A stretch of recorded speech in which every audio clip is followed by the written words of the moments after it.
Hello, sisters. Welcome to the Sacred Medicine Podcast, weaving powerful, soulful practices into functional medicine. Step into this beautiful space of devotion and explore everything from nurturing foods, rituals, sexuality, and awakening your innate sensuality. It is time to own your radiance. This is the Sacred Medicine Podcast.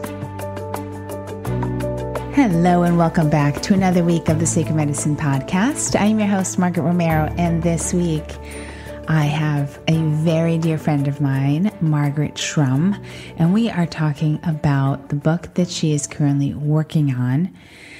Margaret is a love and sensuality stylist. She's creating workshops and consulting for her brand Vitamin L. And I wanted to bring her on the show today because Margaret's adventures in dating 75 men, which is what she is basing her book on, was always so much fun to listen to. And at the time she was living in Manhattan, she now lives on the West Coast. And I loved hearing her stories. And I have to say that, she had so many beautiful experiences dating all of these men and has now found the love of her life and living a very happy life in Seattle. And so we are going to be talking about so many things today. And Margaret is very transparent. She is very open about her love life and especially all of those dates that she went on. And so I wanted to just share her with you. I think you will love this conversation. And I hope that for those of you who are currently in the dating scene, can feel a little bit, rest assured that dating multiple men at the same time is actually not so bad. There are definitely some advantages to dating several men at a time. And Margaret definitely has proven that time and time again. Not once did I hear her during that entire time that she was dating those men. Obviously, she didn't date 75 men all at once, but she was dating several men at a time. She never once said, "Oh my God, that guy was an asshole," or I had the worst date ever. She never ever said anything negative. She was always really positive. And if it didn't go so well, she really never took it to heart. And it was kind of like, okay, well, whatever. That guy was just a weird date and moving on. And so for those of you who may be dating right now, I'd love for you to hear this conversation because it's so refreshing to hear it from someone, especially a sensuality stylist.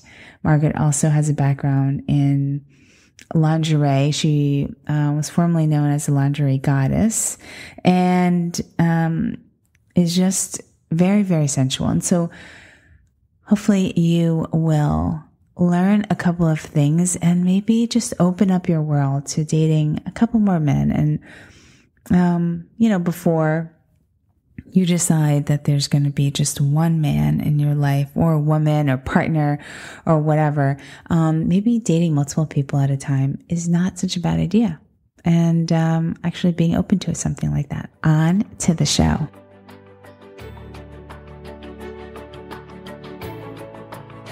I have a very special girlfriend with me, Margaret Shrum, and she is working on a book and title not fully decided, but it may be called 75 Men. And we are going to be talking all about it. I had the luxury of listening to every single date that she went on. I forget what year that was. And it was an amazing adventure for her. And so I just want to just dive in to that and what you learned from it and all of that good stuff. So Margaret, thank you so much for being here today. Well, thank you for inviting me and giving me a little nudge for my book. And I'm really excited to also share because I know I have so many friends who are in the same boat or, as I was, where I was divorced and not feeling so great, and it gave me, I didn't really plan on dating 75 men, but looking back, I'm so grateful because I learned so much about myself from, going for it. Totally. And what was the span of time of these 75 dates? So I started dating. I got divorced in 2011, and I started dating in 2012. And it really kind of caught me off guard. Like my first date wasn't planned. I was flying home from Miami to New York, and I met this composer from Vienna on the bus from JFK to Grand Central, and it was just wild. He just kind of appeared and asked me to come see him perform, and that was my first date after being married and monogamous for 8 years, and I was so nervous. And all I know is that kind of sparked a light in me again and gave me confidence to go back out there and date again. Mm. And so after that, it must have, definitely sparked something in you. And did you start doing like online, or how did you meet most of these men? Yeah, definitely some I met just from chance, like the first one, but I did try a lot of different online dating sites, and there's so many out there, but it was an adventure, and I tried to have fun around it. Like I think I had taken a year off to just kind of date myself and really get in a good state of mind before I dove in. And I'm a single mom. I definitely, have always been a kind of woman that maybe I like to pick and choose the men I date versus being picked. I think that's something to know about me. But I definitely think that online dating, especially in New York, is something that's really convenient. And even now I live in Seattle, so I know a lot of people are doing that here too. And there's a variety of sites. I know you and I explored some really funny ones together. Yes. And do any that you want to? I know a couple of them were definitely out of the norm. I know you and I both experimented. I'm very much into experimenting. So do you want to share one of the ones that you were maybe found that maybe wasn't a popular one, but surprised you, or anything you want to divulge? Oh my God. So this is really kind of funny. So date number 2 was a guy that I found online.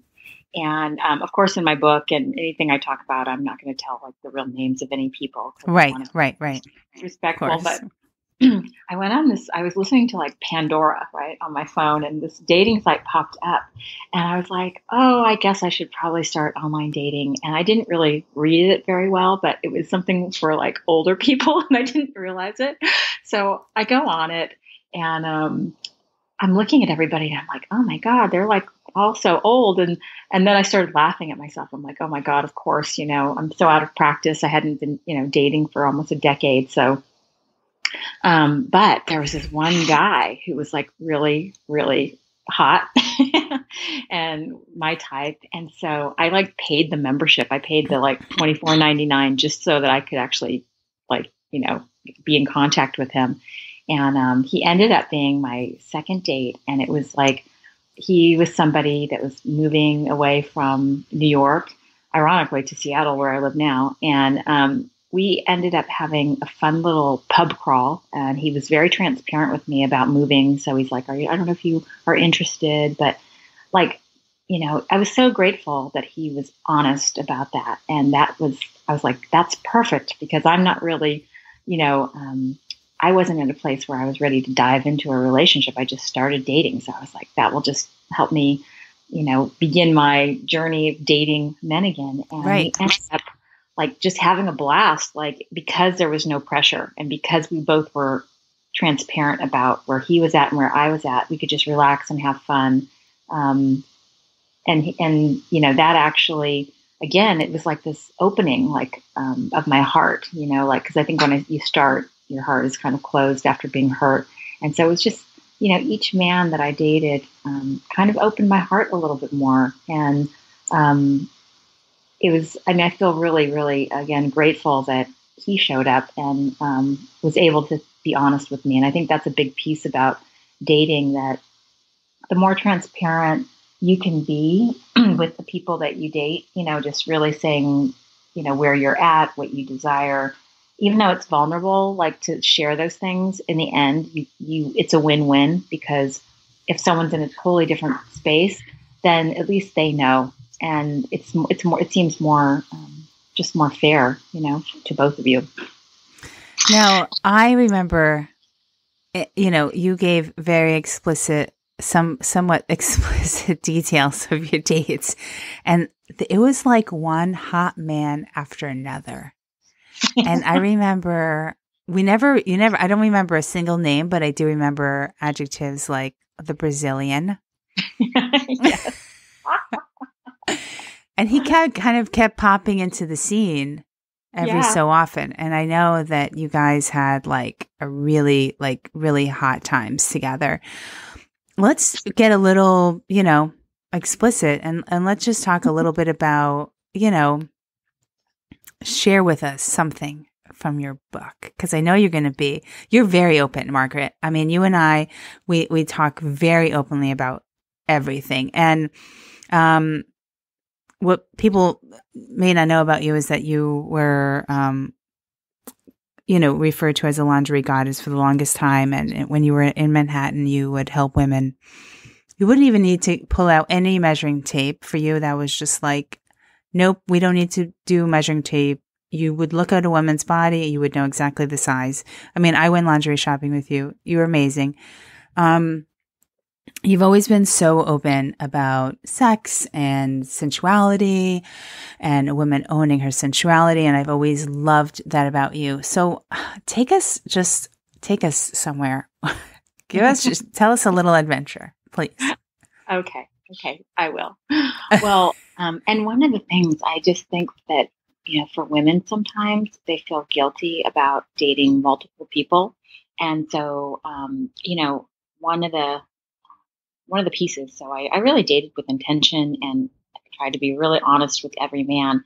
And I really let them know, like, hey, you know what? I'm dating several people right now. And that's hard, I think, for women sometimes to say that without feeling judged or judging themselves for doing it. But what I found was that it kept me really juicy. Like, I was, in a state of turn on, which of course makes you more attractive.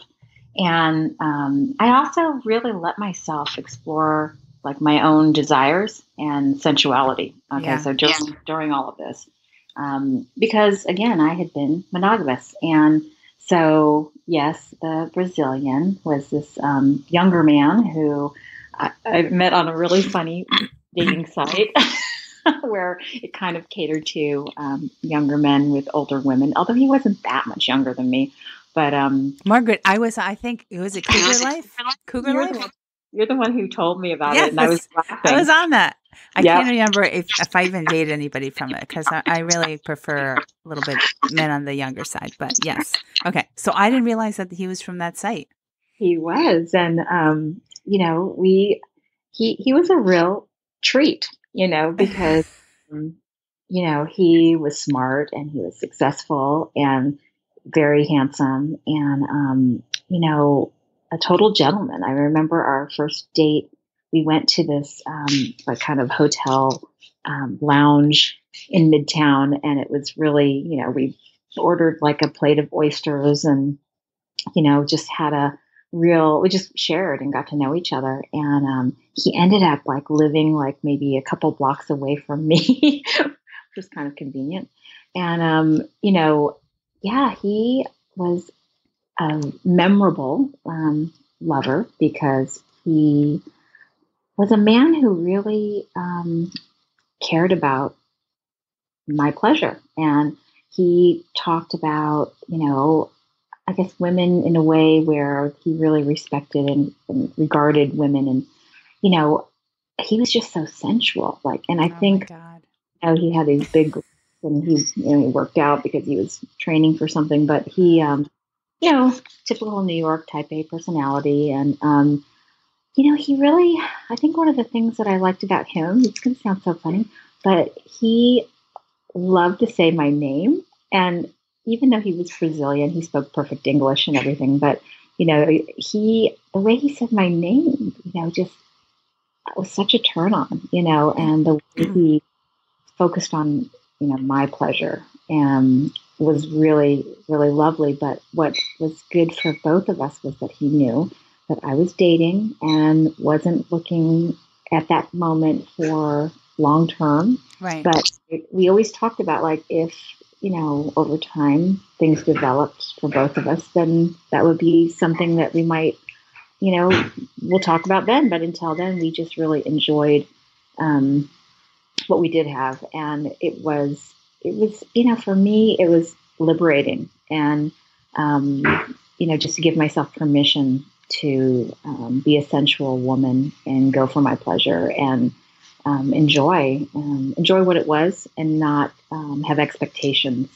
Because I think sometimes, like, when we date, we expect something from the partner, and I think that can really sabotage, like, happiness. So yeah, so that was something that I learned from being with him. Yeah.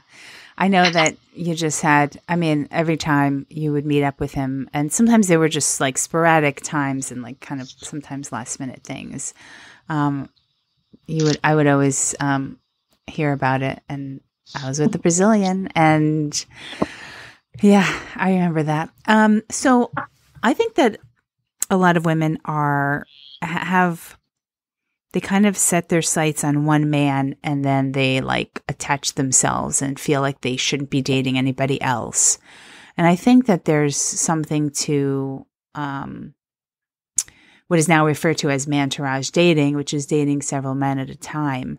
And I love the concept. I love doing it. And it's something that until I'm ready to actually, you know, be with one person, I think it's just, you know, why put all your eggs in one basket? And like, unless the guy is like ready to commit and you're both like ready to commit. But if it's done just in the very beginning, I love being able to date multiple men. And so what are your thoughts about that? And how did it feel for you, you know, the whole process? Well, you know, I'm in total agreement, because I think that's how men have always dated, or not all men, but many men. And I think that you learn, you know, it takes time to get to know a person. I mean, you know, I know sometimes people say they just knew, you know, but I think that you just need to spend some time together, doing different things. I mean, not just going out for drinks and dinners and things like that. Sometimes, like, you know, I had one man who, God, we met on the site where it was about, I can't remember what it was called, but it was about doing activities together.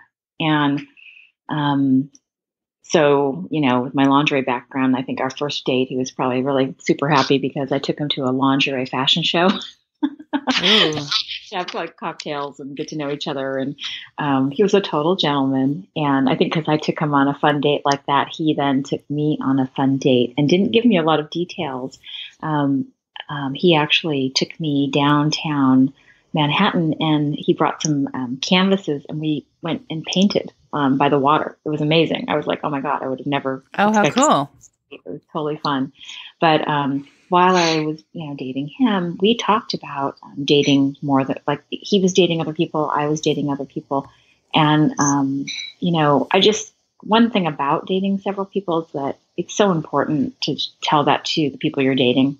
And I think it can be a hard conversation, but I think it's fair. That way you don't hurt the other person.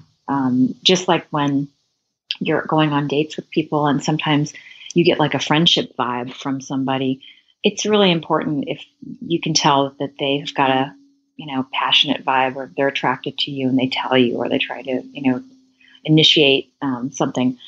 It's so important, if you don't feel that, to just be honest and tell them, even though that's a hard conversation. Because like, that's the thing about when you're older, like being a grown up, being an adult and being able to communicate.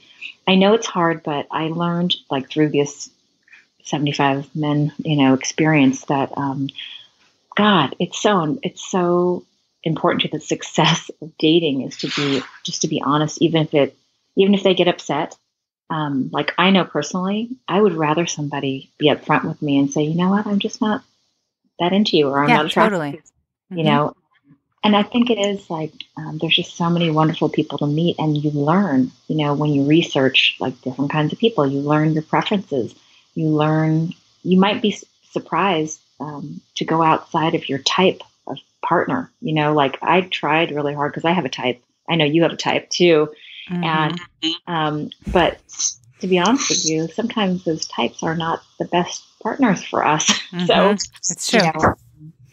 Trying out new kinds of partners, people, different looks, backgrounds, ages, you can learn a lot about what you like, and you might, as we all change, we're constantly changing. So we might like now something I'm sure we do like something different now than we did 10 years ago. So that's why it's important to do the research. So many different flavors out there. I mean, it's unreal. Yeah. And so did you feel in any way, there were a lot of sensual, experiences throughout. Did you ever feel like, oh my God, I can't believe I did that? Why did I do that? Or anything like that? Because I know, a lot of women certainly would be like, oh no, I can't, have multiple partners, sexual partners at a time. Like, I don't think I could do it. Like, did you feel like you got attached? Okay. So, I think because I went with the intention, like, of being, I guess, compassionate to the people I dated, and especially compassionate to myself. I really tried not to judge myself, and I just gave myself permission to enjoy sensuality, to enjoy sex if I felt like it, without shaming myself. I think that women, unfortunately, we feel shamed all the time. I know, it's so true.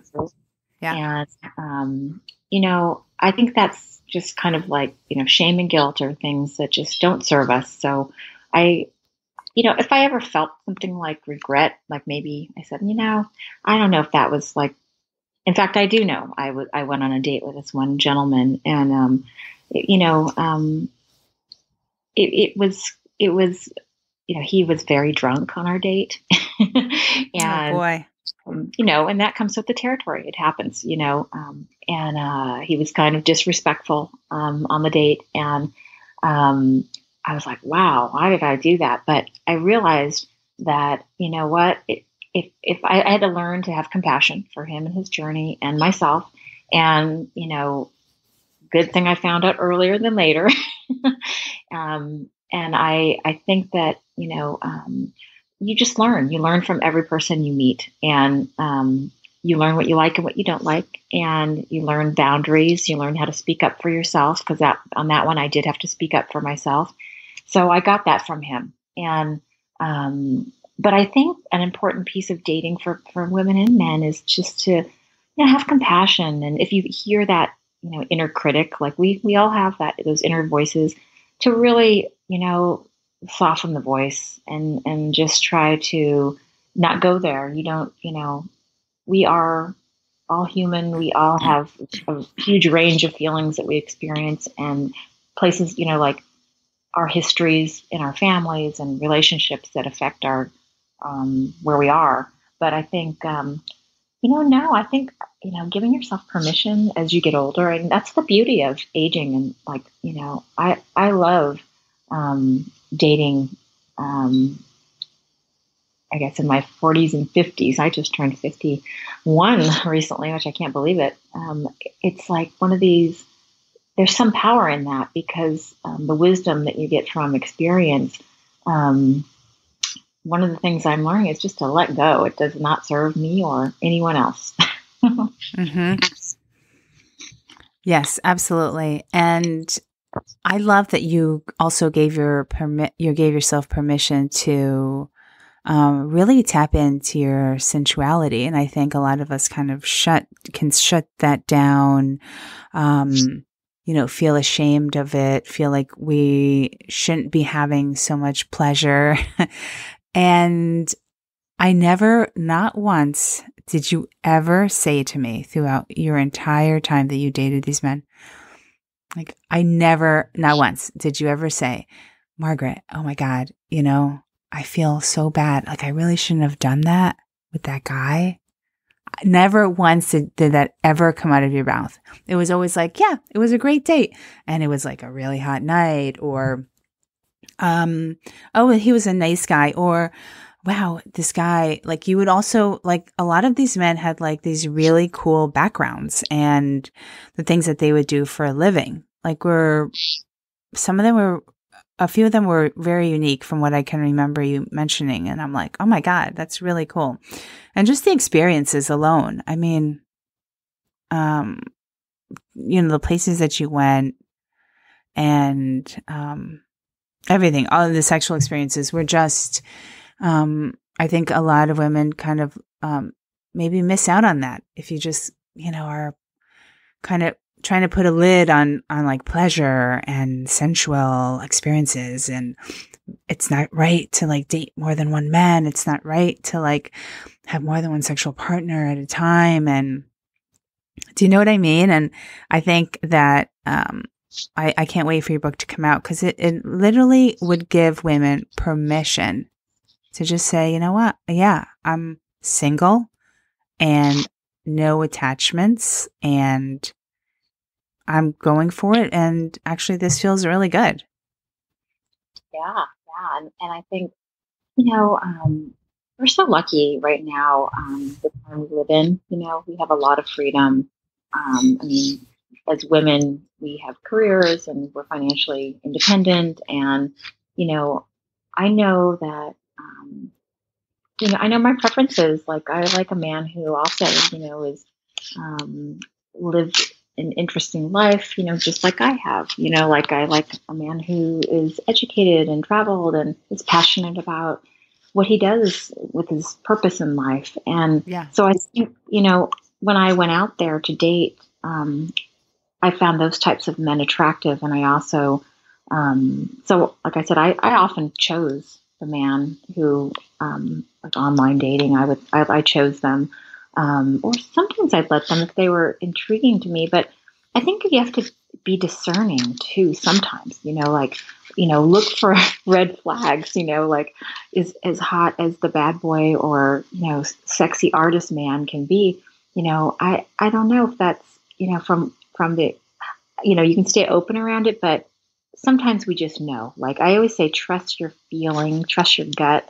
Our bodies never lie. Like when you're in the presence of other people. So yeah, I don't know. I think because sometimes I talk to women who are online dating and I ask them about their profile and I say like, well, how did you describe yourself and what did you put out there as far as what you were looking for and desire?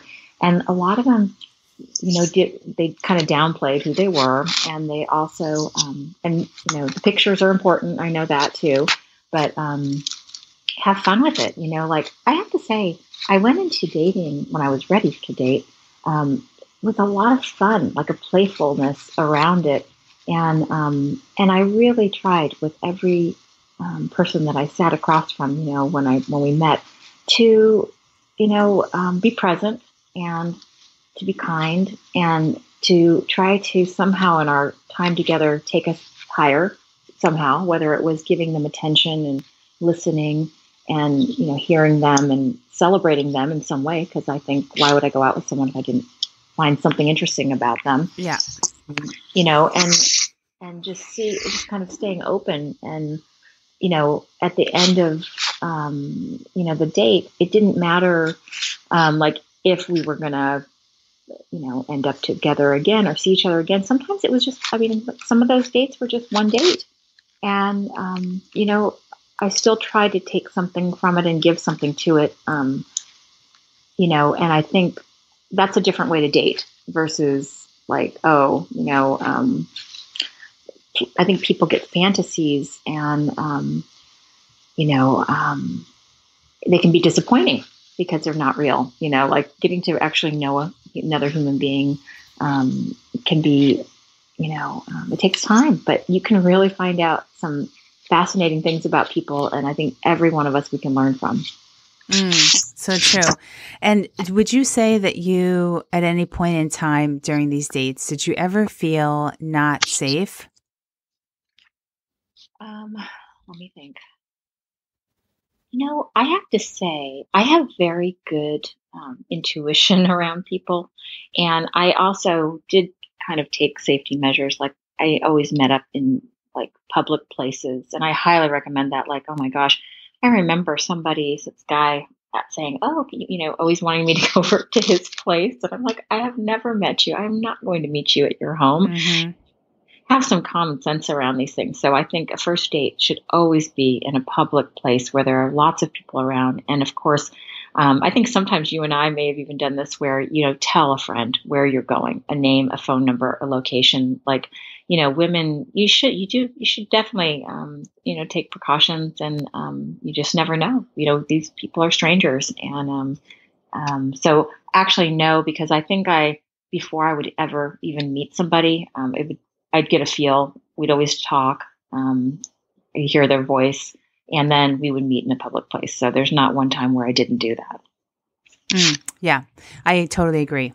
I totally agree. Yeah, I only meet in public places for the first couple of times. I mean, it's rare. It's really rare if I go to anybody's place. And I also have a thing about inviting anyone to my home. Like that is a complete rarity unless we're actually somewhat of a couple. I mean, nobody comes to my house. That's rare. This is like my sanctuary and nobody comes here. So anyway, yeah. So was there any other stories that you want to share, like something a guy did for you, or something just outrageous, anything that you want to share from your book? Sure. What was really, really incredible was, so my second man that I dated, that was moving, we had like a magical night together. He took me kind of on his farewell of New York pub crawl in the East Village, and he happened to be British, and it was just this really fun person, and we were around the same age, and so we just had a lot of common ground, and we just had such a lovely night. He asked me, he told me that he was moving the next day, but he was staying at the W for a week, and if I'd like to come, and see him over the course of the week, then he'd love to see me as much as I wanted to, or not. So I remember this. I totally remember this. So I have to tell you. So I ended up. I think I spent almost every day I would with him. Somehow I was able to rearrange my schedule with work and childcare. And he totally wined and dined me. He took me to his favorite restaurants and spoiled me. And but what was really the best part was that he knew my story. Like we spent hours and hours talking. And he knew that I had been hurt, and I was deeply hurt, from my divorce, and that I was starting over. And he was so he was hot and it was sexy, and I can go into all of that. But what the real gift was he reminded me, and he told me, and how beautiful I was, how smart I was, how much he respected me. He said things that I think a woman who's gone through something really painful kind of needed to, I needed to hear it, or it helped. It was kind. He was very kind. And I think that's what I remember the most about him. And also the fact that he was moving, I didn't I didn't feel any attachment. And I think we were just really there. And I think, I hope, that when we were together, I really heard him too. I mean, he shared about his life and his family and, where he was at in his life. And it was intimate and special. And so even though it was just a week, that really opened me up. It gave me hope in human beings. And, my book, there will be some sensual sides to it, but I have to say it's kind of a spiritual book around how every person you meet is a gift. And if you can look for that and that actually, when you're dating, you can be a gift to them too. Sometimes like being kind. I know that, I always appreciated, where we would go, and I would tell them, like, I think sometimes like women, we're so, and even men, we don't always say thank you. So I always included a lot of gratitude. I always thanked my dates for whatever we ended up doing. And I think as simple as that sounds, sometimes people take things for granted. Like one of the men I dated, he was very sweet and generous kind of guy. And I don't think he realized that he didn't have to take every first date out on a $300 meal, And we were talking and, it was just funny because he said to me, this one girl he dated, he couldn't believe it. Like they went out and it was a very nice meal. And she was just so not there. And she, didn't thank him, didn't say anything. And he said it made him sad. And, and so I think it's really important when you do have a nice time, to thank them, even if it's, it doesn't have to be like material or anything, but just the time, you spend just, I think there's a new way where we go into it and it's just not like it's like getting to know another human being. And I think sometimes that's missing, in the world of Tinder and swiping just on looks and hooking up and all of that. And I think that can be very empty. So I think that especially, if in the long, big scheme of it all, like if you're looking for love, which my ultimate goal, like before I started dating, was one day to open my heart again and have legendary love. So I had an intention around all my dating, and I really thought it through because, I have loved, and love is important to me, and I think it's important to all of us. It's what I think if we're honest, it is the most important thing. So. And so tell us a little bit about what's happening in your love life now. Well, I moved to Seattle in 2014 and started kind of a new life out here with my daughter. And I had just ended a relationship with number 75, who we dated for about a year and a half, and it was wonderful. He was a wonderful man. We're good friends. But when I moved out here, I wasn't looking for love at all. I just thought, we're going to start over. And I was focusing more on my daughter and creating a nice home for us and figuring out what I wanted to do with my career. And of course, when you're not looking, sometimes, you end up falling in love. And I met somebody a couple months after we moved here, and we have been in a relationship for about a little over 3 years. And I love my partner very much, and I feel like the research that I did after my divorce really helped me get clear on what I wanted. And when he showed up, it was just like a miracle, to be honest with you, like how much we have in common, and just how wonderful it is. So I feel like,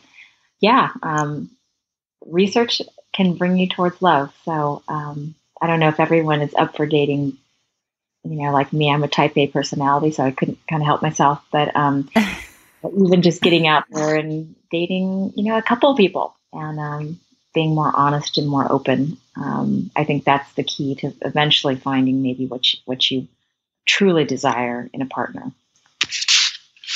Yes. And I can't believe it's already been 3 years that you guys have been together. and you just recently moved to another home. I did go to your first home that you were living. It was a beautiful, beautiful place. I can't wait to see this other place that you're currently living in. And, well, I am so glad that you came on the show today. Any last, anything that you want to tell our female listeners? Yeah.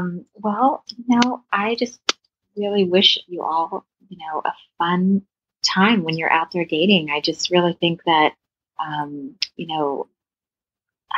give yourself permission to have fun and to choose who you want to date, and, date several people if you, without shame or guilt about it, because I will tell you, you will stay juicier. And it's almost like, men can sense it when you're dating more than one, and then they want you more. It's a very interesting, and, I think that was new for me, because I was definitely like kind of dating a one, like before this, I would probably date one at a time, and, I would get disappointed more often. But when you date several, there's just this energy and this aura that you put out, and you become irresistible. And I think that is something to at least research. I love it. I love it. So I have 3 last questions that I ask my guests, and they're just random. And do you wear sexy lingerie every day of the week? I do. I have, that's kind of my obsession is lingerie. So even before this interview, I was like, oh, what am I going to wear? So I'm probably, yeah, I knew the answer to that question already. Yeah. You have the most beautiful, I've seen your wardrobe. Your lingerie is like stunning, like silk pieces from like Paris. Yes. Okay. So I knew that answer. Let's see. What do you go to bed in at night? What do you sleep in? I actually, I don't wear anything. I like to sleep naked. It is. I don't know what it is. I don't know if this is like the majority of the population out there, or is it just the people that I pick to be on my podcast? I'd say 96% of everyone that has answered that question says that they sleep in the nude. Yeah. Yeah. Just more comfortable, and yeah. And is there any, like a book? No. I don't want to ask about the book. I want to know if there's anything in your sensual life that you are exploring right now. Let me think on that one. Sensual. Well, sensual or sexual? Okay. I would say that just, okay, so I work full time, and so does my partner. So one of the things that I like to do with him is, just it's practical, but it works, is we create date nights. And so I literally just asked him, I said, hey, would you like to do mutual massages together on Wednesday when I'm off? And he's like, of course. So, really just creating quality time. It's practical, but I think it's so important when you're in a relationship, again, to keep it juicy, to get dressed up for each other, go out on dates, and do things that are fun, and just really book time for it, because otherwise, it's not always so easy to be as spontaneous. So I think when you've got responsibility, so I think that's what that's a practical thing, but it seems to be working. Okay. I love it. Well, Margaret, thank you so much for being on the show today. I so appreciate your wisdom and your openness. You have always been that way, and I cannot wait for your book to come out. Maybe we're thinking 2019. Yeah, I hope to have it done by this year, so I will let you know. Yeah, I'll have to have you back on the show for sure. Thank you. Well, Margaret, have a beautiful night, and I'll talk to you soon. Well, I really hope you love this candid conversation between Margaret and I, and have opened up a little bit of the conversation around dating multiple men or mantouraging. So if you want to learn more about Margaret, and for all the show notes, head on over to margaretromero.com/episode 68. And until next week, I hope you all have a fabulous rest of your week and weekend. And if you have been loving these interviews, if you want to head over to iTunes and leave a review, I would so love it. Thank you so much for listening. I adore and appreciate all of you, wherever you are in the world. Big hugs, big kiss. Bye for now.